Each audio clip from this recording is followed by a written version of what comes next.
It is better to adopt organic farming methods for terrace plants.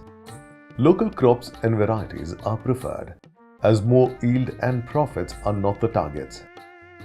Indigenous varieties have more disease and pest tolerance. They withstand water shortage. Yield may be less, but we find a lot of diversity in local crops and varieties in their color, taste, etc. However, we can plant improved varieties also.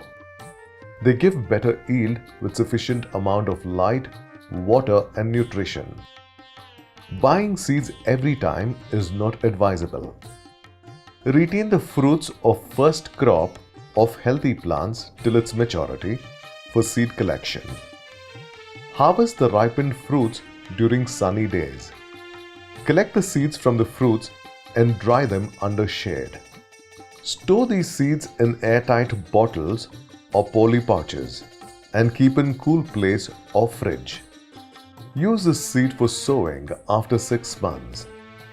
We get seeds of hardly few crops and varieties in agro seed shops. Quantity of seed in the pouch and the cost is more. It is better to get seeds from other terrace gardeners and farmers of the villages. We find excellent collection of indigenous crops and varieties with community seed banks. Dwarf and bushy varieties are preferred for terrace gardening.